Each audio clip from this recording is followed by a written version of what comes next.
A few years back, I had a coworker named Alex, a person gripped by an insatiable obsession with fame, or more precisely, the tantalizing allure of becoming a household name. Rather than forging an original path in the world of creative arts, Alex believed that fame would one day serendipitously land on his doorstep, much like an eager dog scratching at its master's front door. We've all encountered those schoolmates who shamelessly copied our work and attempted to claim it as their own. Alex was the embodiment of that archetype. Whether it was a poignant drawing of a tree shedding tears as it succumbed to the relentless chainsaw of a lumberjack, or any other creation, his plagiarized renditions would invariably garner unwarranted praise from teachers, exuding an aura of blatant unoriginality. Alex's life took an unexpected twist when he stumbled upon an opportunity that could potentially change his mundane existence. One day, he struck gold and acquired a modest bungalow nestled in a tranquil cul-de-sac, far removed from the cacophonous symphony of city life with its blaring emergency sirens and ceaseless traffic jams. The bungalow, much like Alex himself, adhered to a standardized mold, resembling every other house in the vicinity. He had purchased the property at a bargain price through an auction and was obliged to dispose of its former occupants' remnants. He summarily ejected everything, from a decrepit, urine-stained Chesterfield adorned with cigarette burns to unsightly beige kitchen cabinets caked in layers of congealed pork grease and unidentified substances. Amidst this seemingly mundane exercise, Alex stumbled upon an enigmatic cardboard box cryptically labeled, "Old Stuff," hidden within the bedroom closet. Naturally, curiosity overcame him, and he gingerly lifted the box, placing it upon the threadbare carpeting. An inexpensive orange penknife, reminiscent of those he wielded to fashion rudimentary wooden spears as a child, emerged from his pocket. The penknife, a constant companion, came in handy as he deftly sliced through the tape shrouding the box, eager to unveil its concealed contents. Photographs, countless photographs, mustering in the hundreds, if not nearing 1,000. Each one radiated with a glossy, immaculate sheen. In each frame, an entrancing young woman struck poses in a kaleidoscope of outfits. This woman, when I say entrancing, I mean she was the epitome of beauty, beyond anything Alex had ever encountered. Her auburn tresses cascaded down to her shoulders, framing eyes of an azure hue so inviting they could coax a child into a candy store unattended. Her eyes seemed to pierce through each photograph, captivating Alex with an intensity he had never known before. In some images, she modeled scant summer swimwear, while in others, she cozily embraced the warmth of fall knits. Yet, who was she? No name adorned the box, nor could Alex discern any form of identification on any of the photographs. He sifted through numerous images in search of a semblance of a clue. As the afternoon unfurled into night, Alex lost track of time. His attention remained riveted to the trove of photographs, the mysterious woman's gaze locking onto his very soul. With each new pose discovered, an insatiable longing welled within him, kindled by those piercing azure eyes. The desire intensified with every flick of a photograph. Each newly unearthed image proved more captivating than the last, each outfit more provocative, until, near the box's base, the woman shed her garments altogether. Alex had an Instagram account, initially a source of mild entertainment and benign social media engagement. It served as a portal into the world of his favorite wrestlers' workout routines, insights into the foods affecting his sleep patterns, and glimpses behind the scenes of makeup application on film sets featuring his beloved B-movie stars. However, a transformative moment arrived when he encountered the world of Instagram models, and with it, a shift in his character. In no time, Alex's account transformed into a floodgate of constant updates and images of alluring women. These women lounged on Southern California verandas, sipping iced lattes while adhering to content guidelines that allowed for just enough clothing to circumvent regulations. He would incessantly scroll through his phone, the allure proving irresistible. Even at work, when he believed the watchful eyes of his supervisors had averted elsewhere, he stood there, entranced. Over time, His interest in wrestlers, movie stars, and B-movie horror icons dwindled, replaced by an array of models of diverse shapes and sizes. Each sated his salacious curiosity in a unique way. Previously mentioned was Alex's predilection for fame. Some of these Instagram models boasted millions of followers, the bearers of countless likes, those gratifying tokens of approval that delivered a tantalizing dose of dopamine. These pursuits even proved lucrative, fostering sponsorships and advertising deals. With this in mind, Alex conceived a notion: why not create an account under a fictitious name and share these newfound photographs? If this flawless woman could amass followers like him, he would attain all he had ever yearned for. Subsequently, Alex vanished from his workplace without explanation. No sick leave or emergency vacation requests were submitted. He simply faded into seclusion within the confines of his newfound haven. The imposing computer screen in his bedroom became the portal to his Instagram feed. Days blurred into weeks, and Alex's appearance underwent a disturbing transformation. The once portly 200-pound figure withered into a skeletal silhouette, his countenance gaunt and sunken. He cared not for the physical toll, for the new Instagram account was a resounding success. In a matter of weeks, the mysterious woman's visage and form had captivated over 10 million followers from across the globe, their insatiable cravings fueling Alex's inbox with messages of longing. Proposals of marriage, enticing job offers, and sponsorship deals inundated him by the hundreds of thousands. She had emerged as the latest sensation on Instagram, christened with the name Mia Sanders. Alex took pride in crafting that name. It was perhaps the most original idea to have ever graced his far from stellar intellect. He had amassed wealth, but more crucially, he had tasted the intoxicating elixir of fame, albeit vicariously through Mia. Gradually, Mia's fame transcended the confines of social media, her countenance gracing news channels worldwide. The general populace, having only glimpsed static images and lacking any video footage, grew increasingly obsessed with her. Yet, amidst the burgeoning frenzy, a news story emerged, one that would haunt Alex even before the unfolding of subsequent events. Mrs. Mitchell, an elderly woman bearing the wear and tear of life's hardships, appeared on a news channel. Despite her 60s, she appeared older, her voice raspier, a consequence of years of smoking. During the broadcast, she asserted herself as the enigmatic woman's mother, and her countenance was nothing short of bone-chilling. Tears flowed uncontrollably as she implored for the Instagram page to be taken down. She claimed that Mia Sanders was, in reality, her daughter Megan Mitchell, who had vanished from their home 3 years prior, leaving behind a pool of blood as her only trace. No body had ever been recovered. However, Alex, entranced by Mia, remained utterly indifferent. He persisted in posting photographs, sometimes as many as 6 per day, succumbing to the collective cravings of the public and himself. His lawn grew into an unruly jungle. Flies swarmed around his unattended kitchen, and his pet goldfish floated lifeless in its neglected tank. Meanwhile, Alex's own health plummeted into a precipitous decline. Then, one fateful day, Mia's account ceased updating, leaving Alex with nothing but the au naturel photographs stored at the bottom of the box. Instagram had confirmed its potential as a lucrative tool, and Alex's ghoulish countenance glimmered with the thought of creating an OnlyFans account featuring the raw photographs. The potential for fame and fortune seemed boundless. Utilizing a scanner connected to his computer, Alex embarked on the journey of digitizing these intimate images. Initially, Alex surmised that a technical glitch had befallen his PC when the first photograph failed to upload properly, presenting him with an indecipherable, dark, and faded image. He removed the photograph and attempted another scan, all the while oblivious to the shadowy figure lurking in the corner of his bedroom. Alex's countenance contorted into a mask of horror as he gazed upon the screen. It could not be real. The image that materialized on his PC was a chilling rendition of himself, seated at his computer desk within the very room.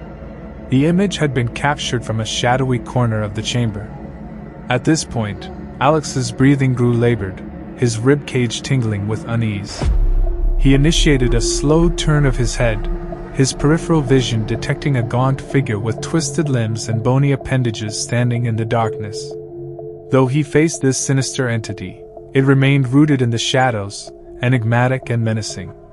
Tension mounted, and then, a voice pierced the air, sending shivers down Alex's spine. "My name is Megan Mitchell."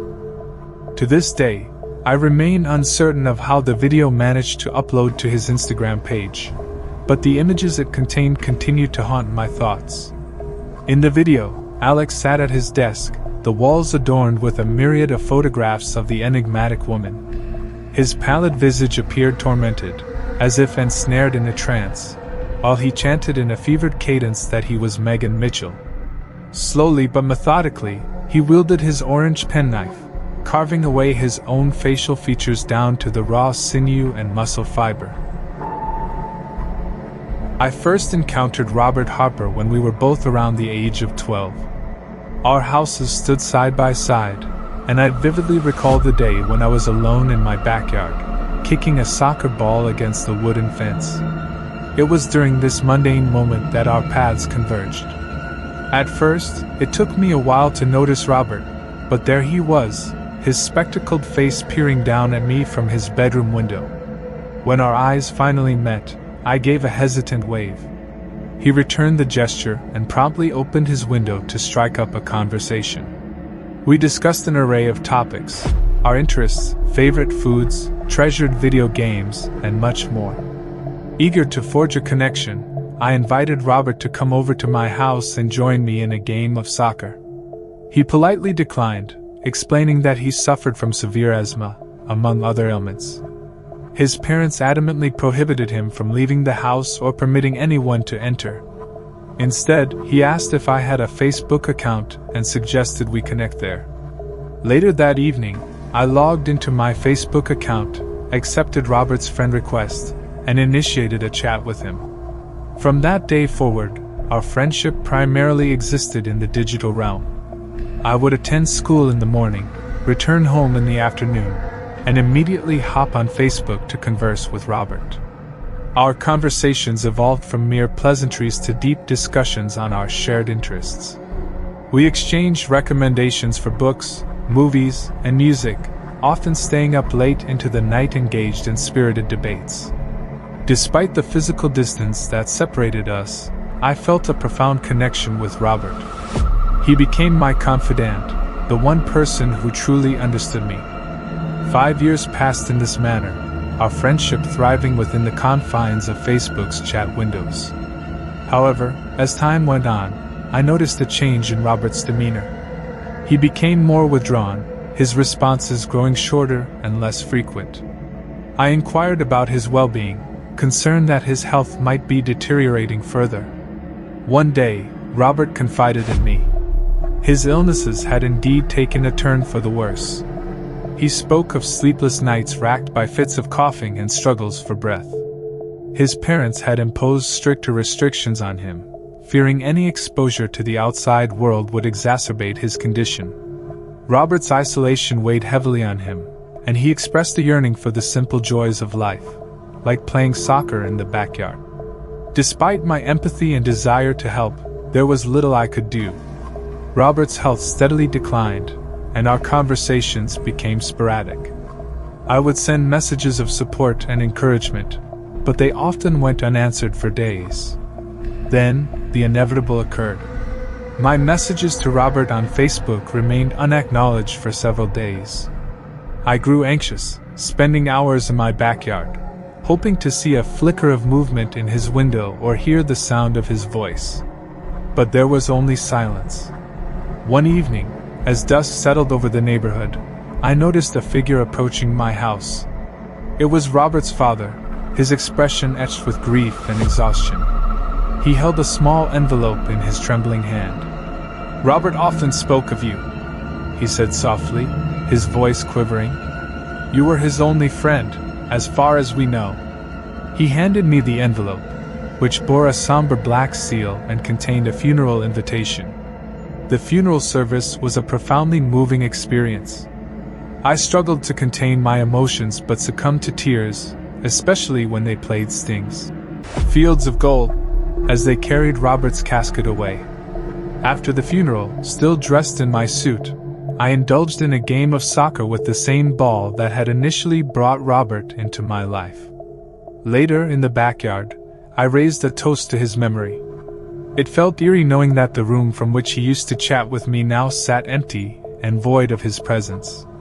As overwhelmed as I was with grief, I found solace in the belief that Robert had found peace. He had transcended the suffering that had plagued him for so long. However, his passing had been sudden, and the funeral had left me with a lingering sense of unrest. Perhaps what I needed was closure, a confirmation that Robert had truly departed this world and would not return. So that night, I logged onto Facebook once more, initiated a chat with Robert's account, and typed out a hesitant, "Hello, Robert." In that moment, I realized how absurd my actions were and promptly deleted the message before retiring to bed. I left the computer on, just in case any of my other friends reached out with messages. What happened next sent shivers down my spine. The only source of light in the room emanated from the computer screen. As I gazed across the room, my eyes locked onto Robert's still open chat box, where the chilling words, "Robert is typing," appeared. The cursor blinked ominously, and an unsettling feeling washed over me. I had always been an ardent user of social media. My life revolved around my digital world, carefully curated friendships across the internet. Scrolling, liking, sharing, my days were consumed by the virtual realm. But with each passing day, a hunger gnawed at me, a desire for something more profound, something that could transcend the confines of reality. One fateful day, as I scrolled through my favorite social media platform, a peculiar post captured my attention. An advertisement for a virtual reality game called Virtual Nightmare beckoned me with its cryptic allure. The post promised an immersive experience like no other, tantalizingly proclaiming, "Escape reality and enter your wildest dreams." My curiosity got the better of me, and with a click, I ventured into the unknown. The game's description was captivating. In Virtual Nightmare, your darkest fantasies come to life. Are you daring enough to face your fears and live the dream? Without hesitation, I downloaded the game and prepared to plunge headfirst into its digital depths. As I donned my VR headset, I marveled at the lifelike graphics and the sensation of being transported to another world. The initial stages of the game were exhilarating, filled with thrilling adventures and breathtaking landscapes. I quickly made friends within the virtual realm, bonding with fellow players over our shared experiences. I couldn't help but document my journey on social media, eager to share my newfound virtual life with my followers. However, as I delved deeper into the game, a disconcerting transformation began. The boundaries between reality and fantasy blurred, and virtual characters from the game started appearing in my real-life surroundings, lurking at the edges of my vision. At first, I dismissed them as mere hallucinations, tricks of the digital world, but their persistence unnerved me. Glitches in the game grew increasingly unsettling. Messages from unknown entities flashed on my screen, their words cryptic and disturbing. Disturbing images appeared unexpectedly, etching themselves into my mind like nightmarish visions. My posts on social media became fragmented, my words nonsensical, as if my grasp on reality were slipping away. My real-life friends grew concerned as my obsession with the game consumed me. I stopped answering calls and messages, my physical presence diminishing as I sank deeper into the virtual abyss. I became a recluse, unable to tear myself away from the game that had ensnared me. Paranoia took hold. I began to suspect that Virtual Nightmare was more than just a game, that it was watching my every move, even when I was outside the VR world. Glitches from the game seemed to manifest in my daily life, eerie reminders of the digital horrors that haunted me. One day, I stumbled upon a disturbing truth. Other players of the game had gone missing under mysterious circumstances. Their social media profiles lay dormant, their real-world connections left in the dark about their whereabouts. My determination to uncover the truth intensified, even as my grasp on reality continued to weaken. I delved into the game's hidden depths, deciphering cryptic clues and piecing together fragments of a sinister narrative. Each revelation brought me closer to the heart of the virtual nightmare that threatened to consume me entirely. As I neared the climax of my virtual odyssey, a chilling confrontation awaited me. The malicious force behind the game taunted me, manipulating my own social media posts and personal information to torment me. It revealed itself as an entity that transcended the digital realm, a presence that sought to trap me within its twisted creation forever. My battle against the game reached its crescendo. I raced against time to break free, enlisting the help of my remaining real-life friends. The digital and physical worlds collided in a final, harrowing showdown. In the end, I managed to escape the clutches of virtual nightmare, but not without a great personal cost. The game's existence was exposed, but its malevolence lingered in the digital realm, a dark force that continued to haunt the virtual landscape. As I emerged from my ordeal, I was forever changed. My obsession with social media had taken me to the brink of madness, blurring the lines between the digital and the real. My story served as a cautionary tale, a stark reminder of the dangers that lurk in the shadows of the virtual world. And so, in the darkest corners of the internet, where curiosity meets obsession, the legend of virtual nightmare persisted, a story of fractured reality, where the boundaries between the digital and the tangible became terrifyingly blurred.